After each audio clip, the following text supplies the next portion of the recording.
we have learned that Bill Belichick spending the night considering a standing offer to become the next head coach of the University of North Carolina football Tar Heels. Say what?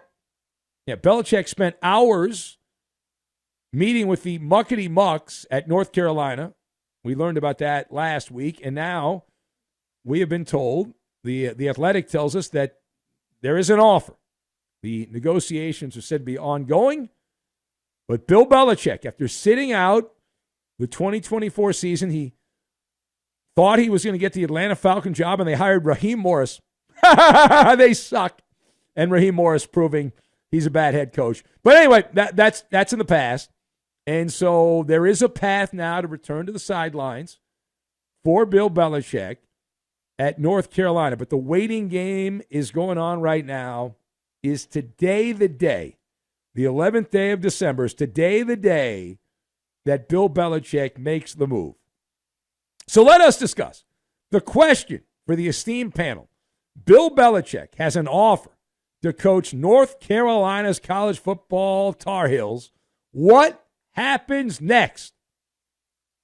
So I've got hearing aid, parachute, and blind spots. And we will combine all of these things together, and we are going to make grits, which Bill Belichick will be eating a lot of grits if he's in North Carolina. So to lead off, what happens, obviously, is the ball's in Bill Belichick's court, right? And now it's not no haggling. It's haggling. Belichick knows that North Carolina wants him. So now he can up the ante. Okay, you want me, now I want X, Y, and Z. It's a negotiation. My intuition tells me, my horse sense tells me that what Belichick is planning on doing here is taking this offer and shopping it around. Theoretically, of course, using the useful idiots in the media as messenger pigeons, his buddies.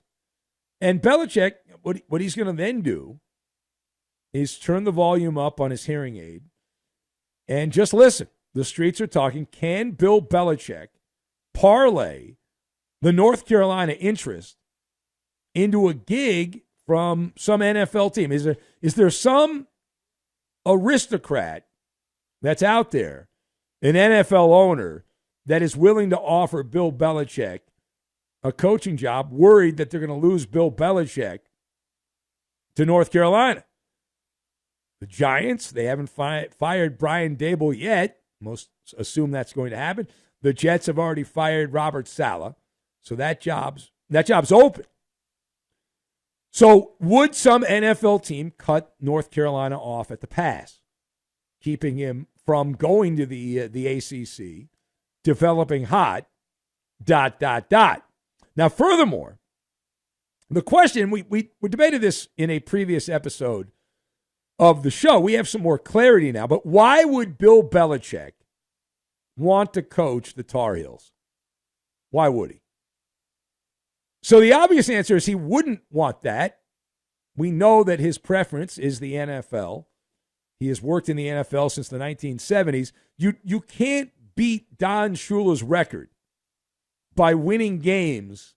No matter how many games you win in the Atlantic Coast Conference, you cannot beat Don Shula's record. Those wins don't count.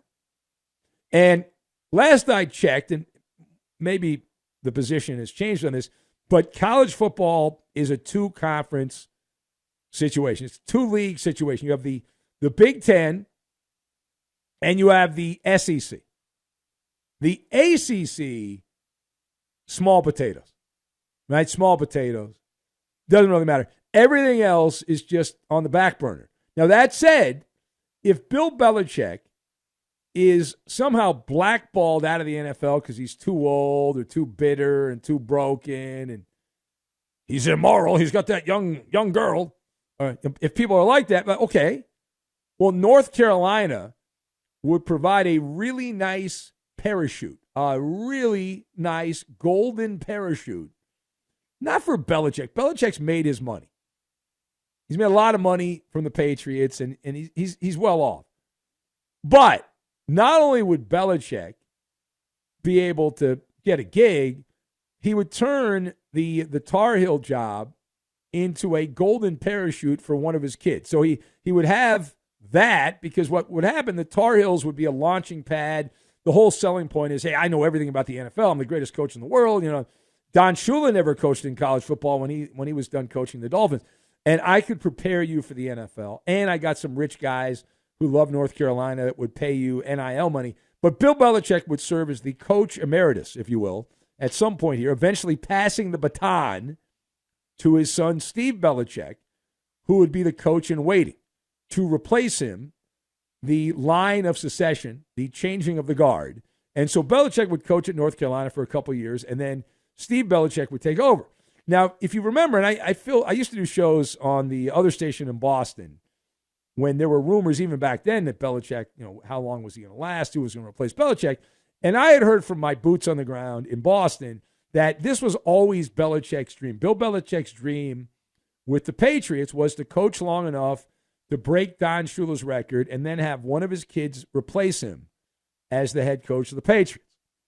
Now, he was usurped by Robert Kraft, who went on a trip to Israel with Gerard Mayo and said, I like mayo, and I want a mayo sandwich as my coach.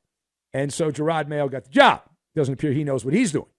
But the smart money, if you really want to play chess while everyone else is playing checkers. I was texting a buddy of mine about this. I was like, if Belichick really wants to be the ultimate weasel dude, what he would do, take the North Carolina job this week. Say, I am so happy to be here. I love North Carolina. I can't get enough of it. The whole state of North Carolina. And then a month or two from now, probably a month, I would give it a month, the coaching carousel in the NFL, mid-January to early February. So you take the job at North Carolina, and then in late January, let's say, you resign because the New York Giants said, hey, we really want you to go. And then Steve Belichick gets the job at North Carolina because they can't get anybody else, and you get an NFL job, and you say, checkmate. Checkmate. All right, last thing. We stay now with collegiate football, the doom and gloom. We move to the Southeastern Conference, where Ole Miss football coach Lane Kiffin is blowing the whistle on the NCAA, the people in charge. Now, what is he upset about? You see this? Lane Kiffin, very critical of the transfer portal opening up between the end of the regular season and the bowl games. Now, in preparation for the upcoming Gator Bowl, who doesn't like the Gator Bowl? Ole Miss and Duke. So Lane Kiffin said, quote, it really is a dumb system. Think about what we're talking about. And then he mentioned the Duke quarterback, Malik Murphy, who is in the portal prior to the bowl game. Kiffin then pointed out the season's not over yet, and there's a free agency window open. It's like, get the NFL. He says, get ready for the AFC or the NFC playoffs, the postseason, but the players are in free agency. And so he ripped the system. He says it needs to get fixed, that someday it will get fixed. So Lane Kiffin says it is a really dumb thing to open up the transfer portal before the bowl games. Agree or disagree? So I don't know how you could disagree with this. I seriously don't. If you do disagree, you're a clown. But this is a refresher course that the academically smart people amongst us can also be complete idiots when it comes to certain situations.